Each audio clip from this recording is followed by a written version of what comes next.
Hi YouTube, I'll just be doing episode 7 of my Freetrade portfolio update today for this week.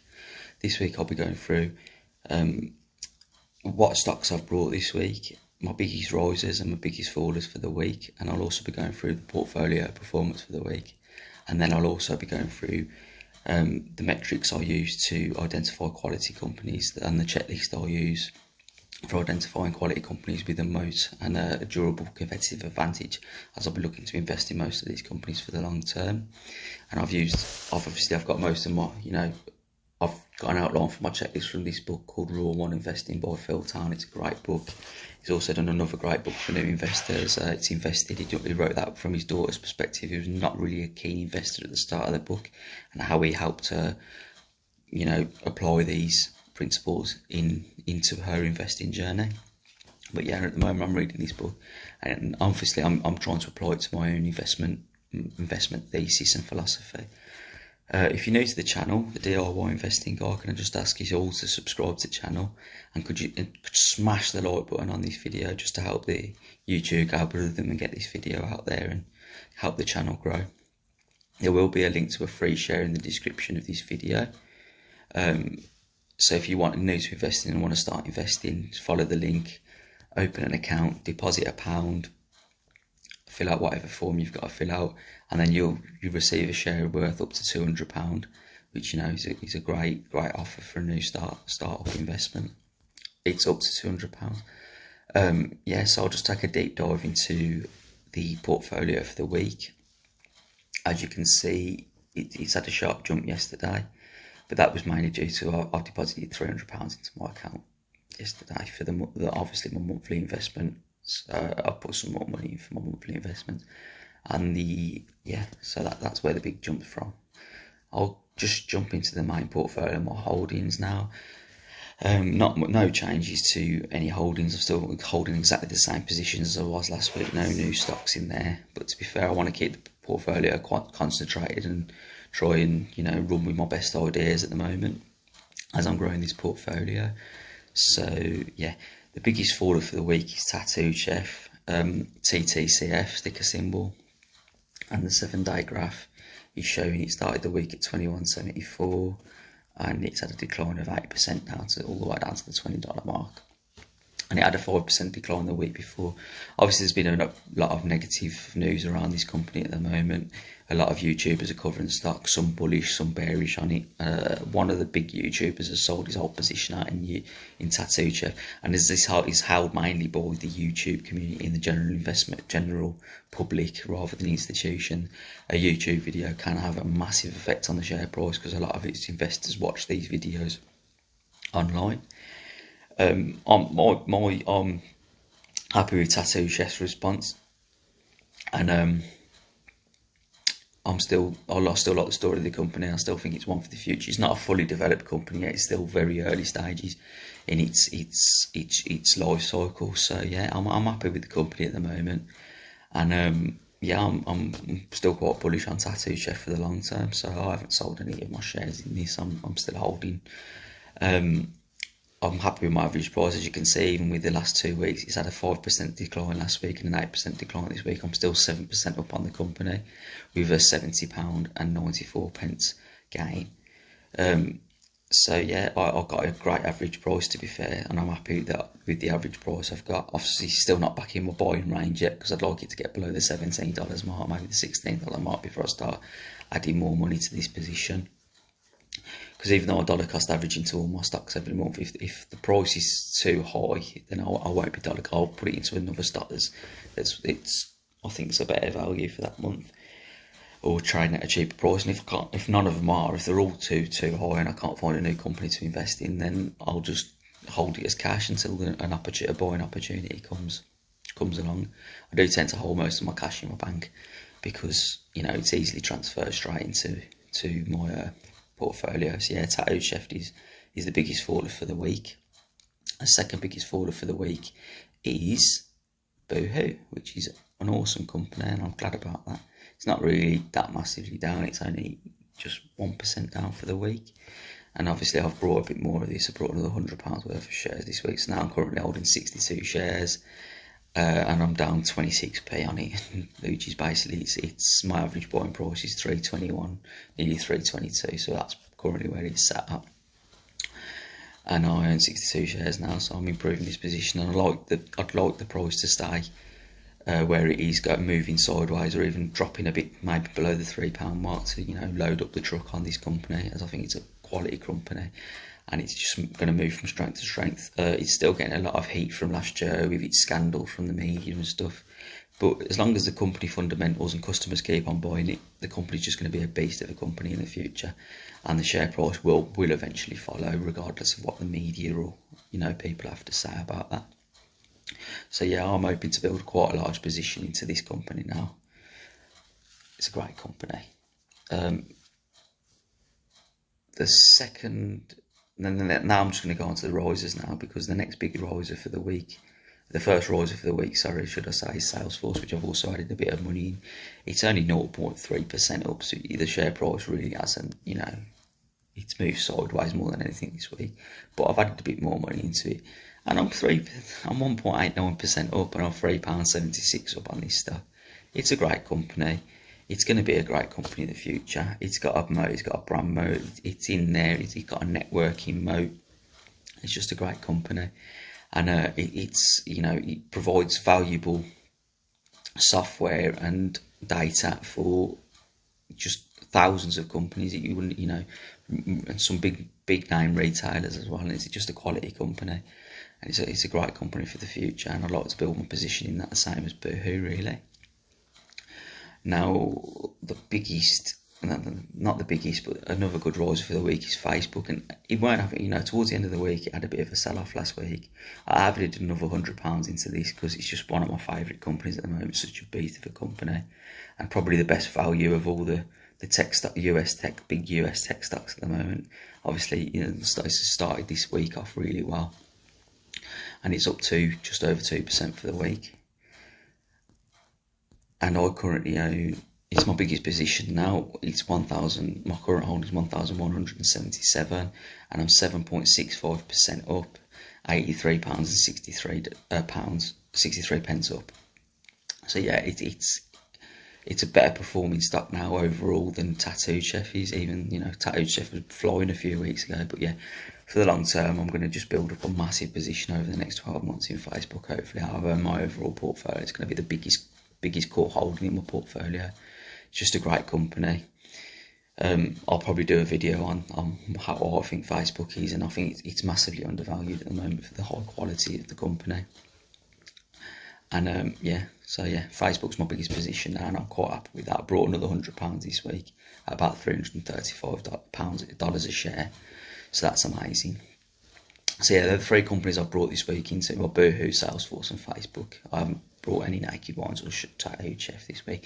However, Naked Wines was my new position last week, and in the last 7 days, it is 3% up, so it's my biggest riser of the week, believe it or not. That doesn't normally happen when I buy into a stock, it normally goes down. I was expecting to see the share price at about £6 a share this week. So yeah, obviously Naked Wines, I've done a video on it, I spoke about it last week in my last portfolio update. Great company. As you can see, I'm still £2.34 down, 2% down. That's because when I brought into it last week, it had a massive dip, and it hasn't quite got back up to my average share price. Average buying price is £7.27 a share, so it's still slightly less than what my average share price buying in. But obviously at the moment, I was hoping it was going to be a bit cheaper for my buying for my next round of investing. But if it's not, then I'm going to put most of my money into bigger companies like Facebook and stuff. But yeah, I'll probably put smaller amounts into Naked Wines unless the share price goes south, because I still think it's a great company for the future, great good growth company. We'll just have a quick look into the insights for the oyster portfolio now. Now for sector, after buying Salesforce and Facebook this month, the tech sector is now my whole biggest, largest sector of holding. It's 49.7, which is a reverse for the food and drink. I probably understand the food and drink industry more because I'm in food and drink retailer. That's my career, that's my job. So yeah, that's why I've got a large sector holding for food and drink. But obviously with the companies that I brought this week, the tech sector is now the largest holding, which is Salesforce. and Facebook have built that up. And obviously fashion's moved up a bit in terms of my, sector holdings. The percentage has gone up from about 4% to 7.2% or something like that now. And obviously that's with Boohoo, buying Boohoo, which is also a retailer that I understand. Portfolio performance for the month is 1% up, which is nothing, no major, but it's nothing awful either. Now I'm going to look at sorry, my fingers are in the way, 1 week graph. And my 1 week graph from 2.6% down in my portfolio, which is not a great week for the portfolio, but it's given me a few buying opportunities into the companies that I like. So when now it's come to the time of the month where I like to invest some money, I'd rather the prices be slightly down so I can get them at cheaper prices. The FTSE All World Index ETF has outperformed me this week. It's pretty much level, and I'm the red line there at 2.2% down. And now I find when more companies go up, they outperform the market quite significantly, and when they go down, they underperform the market when stocks go down. So yeah, it's a bit of a mixed bag. I think, Tattoo Chef is quite a volatile company. That's why I like to have a bigger margin of safety on it. That's why, even though I think $20 a share is a good price for it, I still like to be buying it at $16, $15 a share, because when it goes down hard. And obviously, you take Tattoo Chef out of the equation, I'm probably beating the market this week by quite a bit. So, but yeah, I'm not looking to invest for weekly, from week to week, looking at the weekly performance charts. I'm looking at the long-term investment horizon. So if a company that I like goes down in price in the short term, I'll be loading the truck up on it. So yeah, there's my portfolio performance for the week. We'll go back to the portfolio now. I've got no free shares this week, but I'll just have a quick look in the general investment account, because I have added, as you can see, £100 in this portfolio as well, and it's got about a £20 gain for the week without the £100 in. Alibaba's up a little bit, but it's still great value. And in the last 7 days, I've brought another £100 into Alibaba, and it's the best value about, one of the best valued stocks in the whole world at the moment. I think it's trading at a margin of safety price, if I'm honest with you, for a company of its calibre. And it's, if we have a quick look at it, it's, just over 1% up for the week, but it's still a great price. And it's my second biggest holding in my overall portfolio now. I hold it in my general investment account because you can't buy Alibaba in your Freetrade ISA for some reason. But I'm got a good average price now of £156 a share, which is equates to about $220 a share, which I'm happy with. Monish Praboy's got a position in it, Charlie Munger's got a position in it, and I'm sure that I think their average prices might be a bit higher than mine from the times that they were buying into the company. I know there's a lot of people out there with much higher average prices because they were buying when the share price was trading stronger than it is now, when they started their positions, and I'm only £33 down in it. And I think this is definitely, in the short term, it's a company that should be trading at $300 to $350 a share, but for the long term, it's going to be trading at quite a lot of money, and it's cloud services. It hasn't even took off yet. When these other companies take off, I think it'll open up so much potential value for this company. So yeah, that's Alibaba. I've built a position in that, and that's my other stock in my portfolio. So I call that my Asian fund. Yeah, so I'm quite happy with the way my portfolio is looking now. I haven't, looking for any more companies. I'm just going to quickly go through how I value companies now. Not value companies, my checklist for finding the metrics, which are based on what I've learnt from this book, Raw One Investing by Phil Town. I highly recommend the book. It's a great read. It's quite simple for new investors and really breaks it down quite easily for you. Now, there's two companies that stand out on this, and they hit every value, every metric on this checklist, and they are Facebook and Boohoo. And what you'll find as you go through, their numbers are very similar, and that's showing signs of high quality companies. Tattoo Chef is a bit different because of where it is in its life cycle as a company. So even though Tattoo Chef doesn't hit a lot of these metrics, it's because there's not enough data, and also it's not a profitable company yet. It is a high growth stock, and it is something that I'm looking at in from a different perspective. But nonetheless, I'm sure in 5 years' time, the check, when I do the checklist with Tattoo Chef, if I'm, I should still be holding it unless the story changes, that it will also have high quality characteristics and numbers. So first of all, return on invested capital. This is the money that the company, its return on how much it invests of its profits and its capital. And Boohoo and Facebook smash that one. I'd like all these metrics to be above 10%. That's how I tick them off. So if they're below 10%, they don't get ticked off. So Facebook and Boohoo smash that one at 25% each. Alibaba's 6.8%, which is pretty good, but I think it's because it's not a true reflection, because it has other companies that are, it's got loads of little companies that, like Ali Cloud and stuff like that haven't really took off yet. And when they take off, and the revenue that they'll be able to put, and the earnings that they'll be able to take from these companies after, because they invest quite heavily into these companies at the moment with no real return. But when the returns start to kick in for these companies, Alibaba's, it's going to be up there with Facebook and Boohoo, maybe beyond. It's going to be a beast of a machine, really, that company. So Alibaba, you could almost tick it, but I'm going to be very disciplined and not tick it unless it's above 10%. But I know what Alibaba's investing in, and I'm happy with what they're investing in for the future. And like I say about Tattoo Chef, Alibaba's numbers in 5-6 years' time are going to be insane. Sales growth, all smashed it. As you can see, Tattoo Chef is the biggest sales grower, because that's what they're looking to do at the moment, and looking to grow their sales and the revenue, and then hopefully the earnings will follow and all the other metrics will follow. But even companies as big as Facebook and Boohoo, great, all my companies have got great sales growth, great, which is, investors love revenue growth, EPS growth. Boohoo and Facebook. Boohoo's the best one there by far. Well, Wine's the best one there, but Boohoo and Facebook, again, great numbers, 15 and 25%. Tattoo Chef, I haven't got enough information there to get it. Salesforce, it hasn't really had any EPS growth. It's still, the EPS is stayed pretty flat, to be fair, on sales growth. Same again for equity growth. Can't really get much for Tattoo Chef, but Facebook, Boohoo, 50% banging it again. Salesforce, 70%. Alibaba 12%, but the 50% for Facebook and Boohoo is phenomenal, and as you can see, the numbers are very similar again.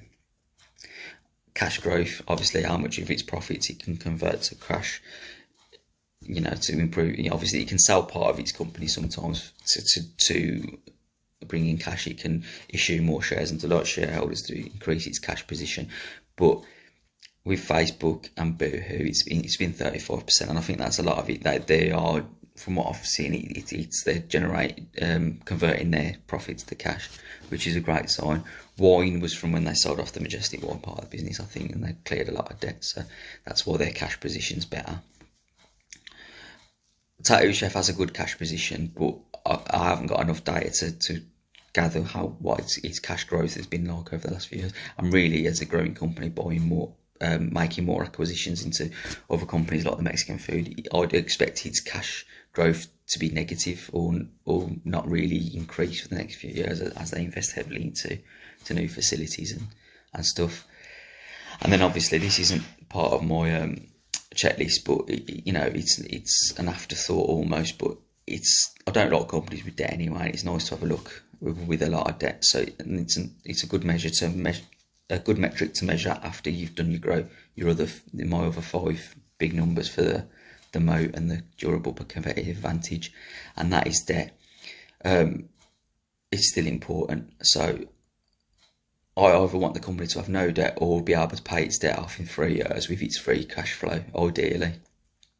Now, Tattoo Chef has hardly any debt, really low level of debt, but it has no free cash flow, meaning, it's got no free cash flow. It's got cash, but it's got no free cash flow. Obviously, the debt is covered by the cash that it's currently holding, but it's cash from operations, and obviously once it pays off all its costs, there's no free cash flow. So Facebook has no debt, Boohoo has no debt. So obviously you've seen these are the 2 companies that have smashed off every single metric there. So on my checklist, they've ticked every box on the checklist, and they have no debt, coincidentally. Sign of a quality company there. So I think it shows that this checklist does help, and it does make a difference, and it does screen for high quality companies. Salesforce, debt can be paid with 6 months free cash flow, which is great, which is way less than 3 years. Wine debt could be paid off immediately with free cash flow. So that's how minute the debt is on Wine's balance sheet. And Barbar, debt could be paid with 7 months free cash flow. And obviously I've got most of my information from Simply Wall Street, because it's a great little app that you can get on your phone to get all this information, and then obviously you can break it down yourself and work. Obviously I had to get the percentages, I had to do the calculations myself, but obviously I've got all the information from Simply Wall Street. Yeah, and obviously from this I've just identified that my two highest quality companies are Boohoo and Facebook. So when the prices are a good valuation, which I'll be going through in another video, how I work valuations out with a margin of safety, I'll be piling in heavily into these companies, and I'll be buying as much as I can while I still think the valuations are good month in, month out. I'm building big positions in these companies because these are like 10-year holds, they're just high quality companies, and these numbers, this checklist shows that it's going to have a durable competitive advantage for the long term. So even if I do overpay sometimes slightly, which I try not to do, I know that the company's going to be around and they're going to be growing for at least the next decade. So the odds are in my favour with these companies. So yeah, that's basically how I've checklist my companies. I hope you've enjoyed the portfolio update. I hope you've enjoyed a quick look into how I assess growth rates and stuff like that, and my checklist for screening quality companies. Could I just ask you all to subscribe to the channel if you're new to the channel? Smash the like button to help the YouTube algorithm get the video out there. I hope you've enjoyed the portfolio update.